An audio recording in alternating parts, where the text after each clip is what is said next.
yo, mi gente. So in the midst of this fight falling apart between Boots Ennis and Vergil Ortiz, we had a post that I'll probably link up right here, and y'all gonna see that they gave Xander Zayas, yes, the Prince of Puerto Rico, an hour to let him know if he wants to take that fight against Vergil Ortiz. And Xander Zayas said he only needed a minute.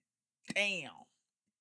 Listen, I like this fight even better than Boots Ennis, and I feel like I low-key manifested this fight happening sooner than it was supposed to. I really wanted this fight for Puerto Rican Day weekend on the PR vs Mexican Showdown card. You know what I'm saying? With Edgar Berlanga versus Munguia, with Sabril Matias versus Pitbull, and then have Zayas versus Vergil Ortiz. But it's looking like this might happen a lot sooner. If this fight does happen, I think they shouldn't do it for February, in my opinion. I know the plans for Turkey was February 22nd, but I don't like that idea. I think it should happen on another date, and let's include Munguia versus Berlanga. Let's include, you know, we still got Pitbull fighting, so let that fight finish, and then let's win or lose. It's gonna be good. Sabril versus Pitbull. It's gonna be a good fight. Just because fighters lose, it don't mean it's the end of their career. There's still exciting matches to be made. Sabril Matias versus Pitbull is just one of those exciting ass matches. But regardless of what happens, I'm grateful that somebody stepped up to the plate. And who better than Xander Zayas? A lot of people sleeping on Xander Zayas, but I tell you, he's going to pull an upset against someone like Vergil Ortiz. Why? Because we're looking at their last outing. Styles make fights. The way my perspective is on this fight, we've seen Vergil Ortiz get clipped a few times against Bohachuk, right? I think it's pretty clear that Zayas has better skill than Bohachuk. Boachuk, like I mentioned, had one good asset to him that I seen noticeably, right? And that was his ability to not have, you know, to have little to none was that telegraphing punches, right? And I think that's how he was able to clip someone like Vergil Ortiz. And it seems like he's not even utilizing feet or anything, he's just utilizing his arms. Now we have someone like Xander Zayas, who has a more traditional Puerto Rican boxing style. I don't think his power. I don't think he grew into his manpower quite yet. He's still young, but Xander Zayas could box his ass off, and he still has some pop to those punches. It's just not looking like devastating knockouts coming from those punches. But against someone like you know Vergil Ortiz, I won't be surprised if Xander Zayas pulls this KO. I could see Vergil Ortiz running into something. And in the last fight of Xander Zayas, he actually fought Sosa, which is the training partner of Vergil Ortiz. And he finished that fight 100-90 on the scorecard's unanimous decision. Crazy landslide victory, right? And he did that again before that fight against Teixeira, which was a former world champion. So my thing is, this is a great fight, and I won't argue if you think that Zayas is the underdog and Vergil will beat him up so bad because I get it. You know what I'm saying? But I'm going for Zayas, period. That's just what it is. Boom. Yeah, what the fuck? My thing is though, man, Boots, as far as with Boots, man, people are saying he's ducking. What I could say is that, to stay on the positive side, what's looking like is he's ducking is the timing of everything on his behalf. And I think the timing of what he said in his last fight interview, his post fight interview in his last fight, maybe he should have held off from saying those things.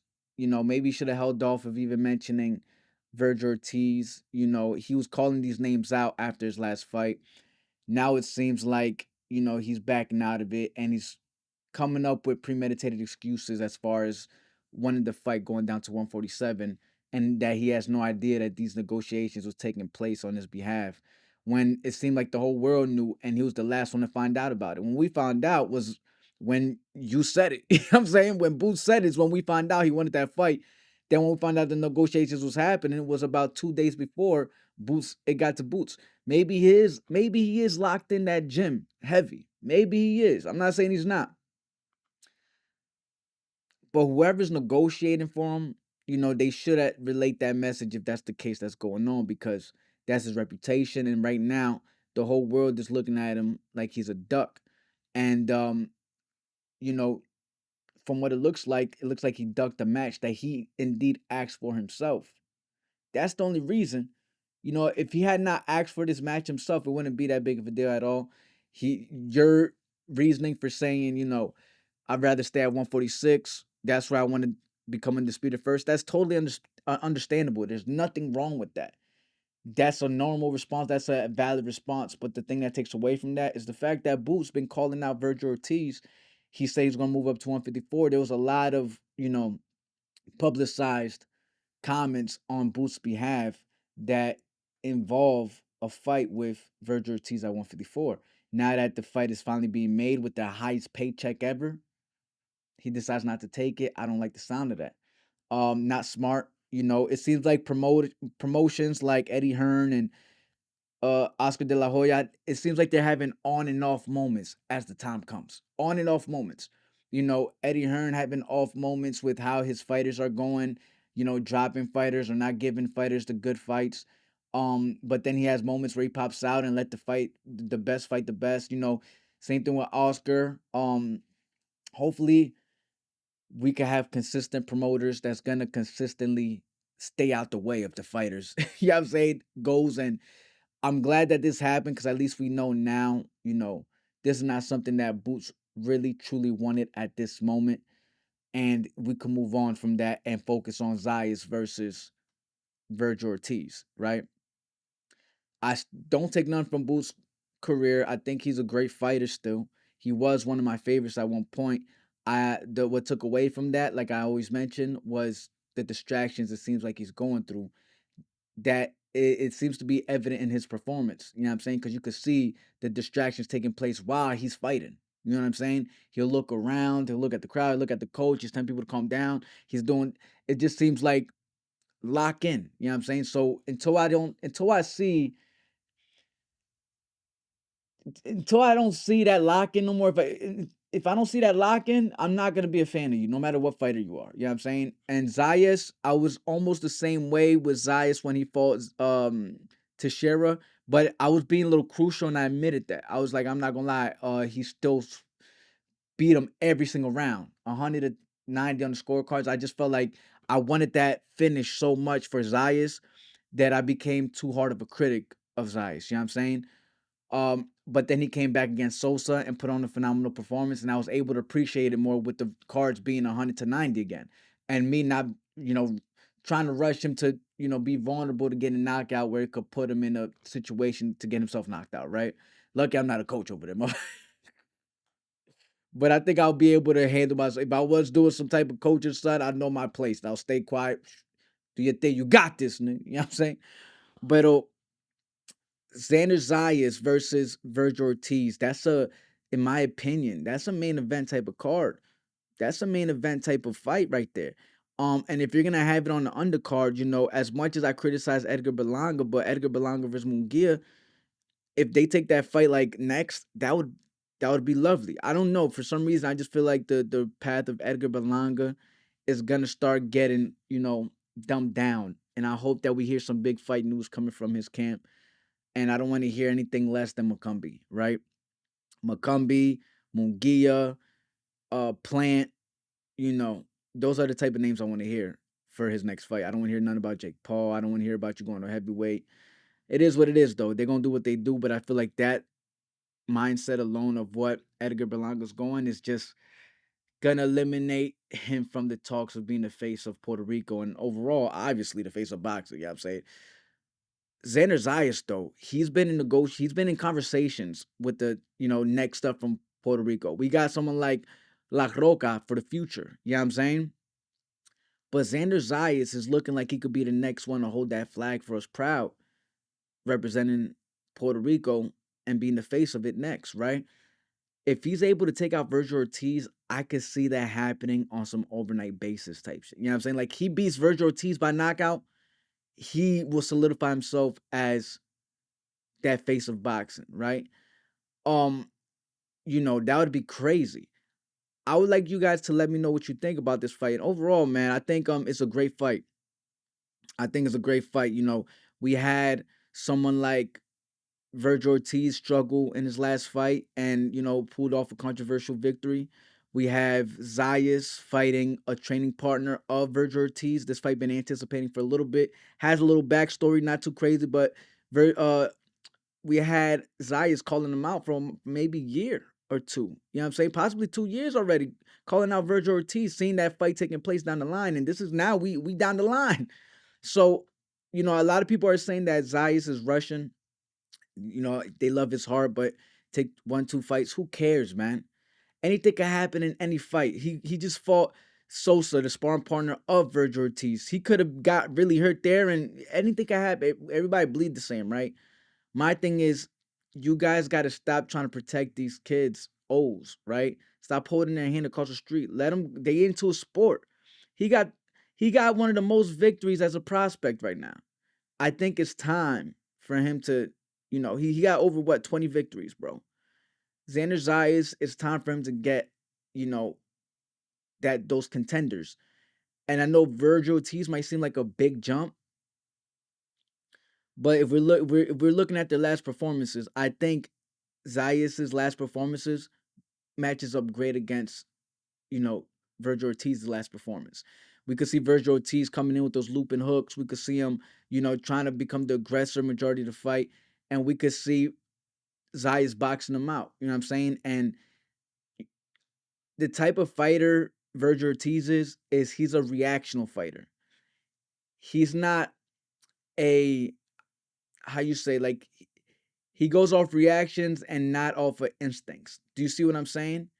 Like, he's the type to, if he gets hit, he wants to get it back immediately. And it's a reaction.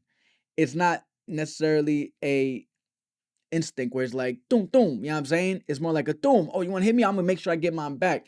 And I think that's what was his problem against Boychuk. And if he does that against, someone like Xander Zayas, I see Xander Zayas finishing that fight with him clipping him one time, boom, clipping Vergil Ortiz one time, and then Vergil Ortiz coming in, getting desperate because he wants to get his lip back, and then he run into a knockout. Uh, Mark my words, bro. I'm gonna save this clip and I'm gonna bring it back, and I'm like, what I tell y'all the night of the fight. So I'm overall excited as hell for this fight. The winner of this should be for Bud Crawford. The winner between Vergil Ortiz and Xander Zayas should be for Bud Crawford. If Bud Crawford is still willing to take that fight, I know Bud Crawford wants to save for Canelo. I don't think that's the smartest idea. I think you're only getting older. Like when you're at 37 years old and you're already talking about you want to lead a sport, you start aging a lot faster. You know what I'm saying? Because then you're gonna be 38 in a matter of time, then 39. So the time don't stop. And since you're at the end, the finish line is gonna come quicker, right? So if he's not able to lock in Canelo, then I don't know if he's gonna retire. But if he's considering to still stick around, there's only a few fights that would make sense that I think would add to his legacy while also, fighting a decent name for an anticipating match. And we got Teofimo Lopez for Bud. We have Ryan Garcia that might not be so crazy for his legacy. Still add a good legacy. You can say, yo, I beat him, Ryan Garcia, but it's gonna come with a good bag too. That might break the numbers for Bud Crawford versus Earl Spence. Who knows, right? With Teofimo Lopez, you 10-time world champion, two lineal. You know what I'm saying? You're gonna get some type of legacy out of that victory, regardless if he's coming from 140 to 154. If he's willing to do that, I mean, why not give an entertaining fight if you can't close in the fights you want, like Canelo? But if not, none of those two, then fight the winner of Vergil Ortiz and Zayas. But regardless, if this does take place for February 22nd, I'm still excited for that anyways, even though I would rather it take place possibly April. Let me see. We're talking about February, March, April, May. I feel like June would be great. So that way we give Pitbull time. We got Sabro Matias to match him up. Mungia and, you know, we'll get Mungia and Edgar Berlanga, right? I think and make it into one card. It'll be close to summer already, so or summer at that. So I think that would be good as hell, man.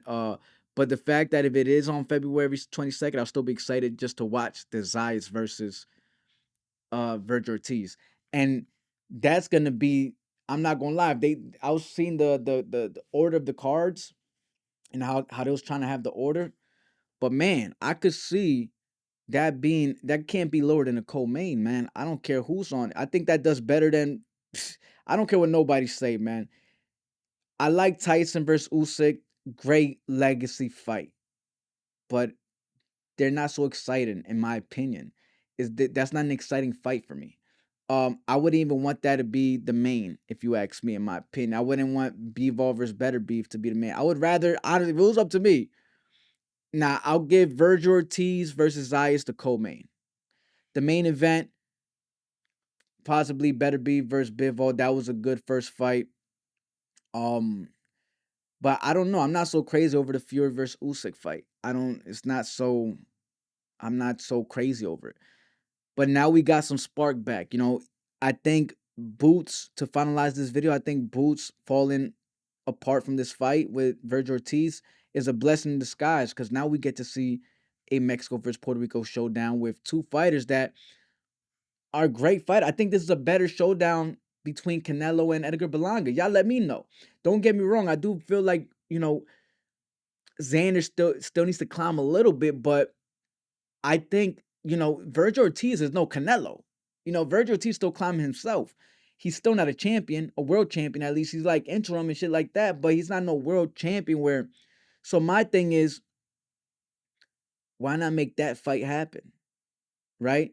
I think and I think that fight alone is a better type of PR versus Mex rivalry compared to Canelo versus Edgar Berlanga. Let me know in the comment section if you think that this matchup between Vergil Ortiz and Xander Zayas is better than Vergil and Boots anyways. So answer that question, right? That's one question. Is this matchup between Ortiz and Zayas better than Ortiz and Boots? And is this a better PR versus Mexican showdown compared to Canelo versus Edgar Berlanga? You know what I'm saying? Let me know what you think in the comments. Let me know, for real. And make sure to hit that like button. Don't forget, you already know what's up. We out, though. Toma!